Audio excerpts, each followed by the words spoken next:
How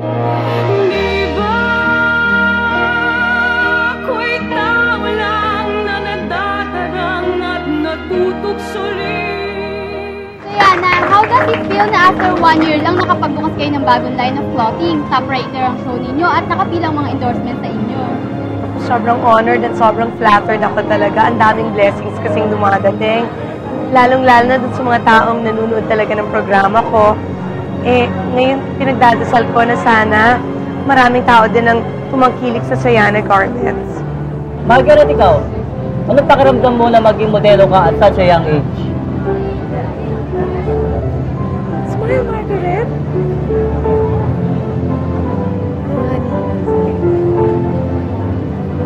Okay naman po.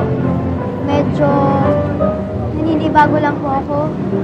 Kasi po, ang dami pong lumalapit sa akin na hindi ko pa po kakilala.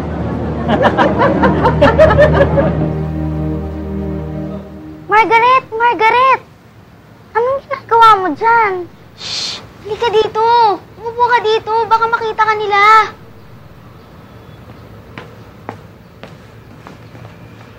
Bakit mo naman sila pinagtataguan? Si Sheila kasi. Ayaw akong tigilan. Tanong ng tanong tungkol kay Mama. Sana pwede tayong magtago sa mga ulap. Para siguradong hindi nila tayo makikita. Para hindi na rin tayo magugulo.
Hindi kasi siya umuwi sa kanila. Anak, kita mo yan. Ala, ang bigat pa naman yan. Ayon po sa ginawang pag-aaral, mas makakabuti po kung magtatanim tayo ng alternatibong tanim para po kumikita tayo buong taon tulad ng gabi, ng mani, tsaka ng kamoting kahoy. Ay, nako. Kayong mga nag-i-immersyon, oh. Pareho kayo ng sinasabi. Katulad din kayo ng mga nag-immersyon noong nakaraang taon. Sa tingin mo ba hindi namin alam ang sinasabi nyo? Pero eto, teka. Saan naman kami kukuha ng mga itatanim namin? Sa gobyerno po, di ba may binibigay silang subsidy? Nakausap mo na ba ang gobyerno namin? May nakita ka bang opisina o tauhan man lang nila dito? Aba, iba ang gobyerno namin dito, ina. Kaya kung ako sa'yo, idilat mo ang iyong paningin sa mga nangyayari sa paligid mo. Masyado ka kasing singkit.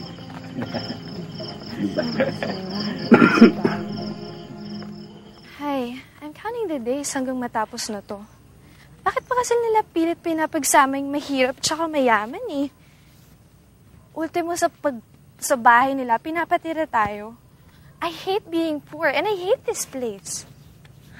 Maganda nga dito eh. Tahimik. Kaya nga ayoko eh. Sobrang tahimik.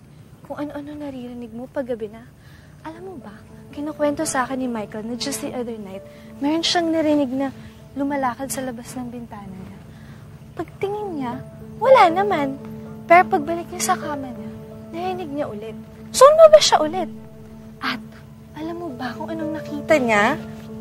Nakakita siya ng footprints na papunta dun sa may burol. At, yung footprints, parang hindi pang tao. Tinatakot ka lang siguro ni Michael.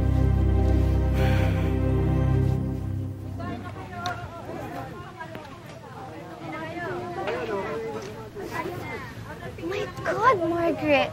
Look at yourself! Parang kang lalaki kong kumain. Eh, gutom ako eh. And you really think na pakikinggan ka nila pag pinagod mo yung sarili mo katulad nila? Dream on, girl! Galit sila sa atin. Or haven't you noticed? Hindi nga nila tayo makausap man lang eh. Eh, paano ka naman kakausapin? English ka ng English. Excuse me? I don't have to do anything.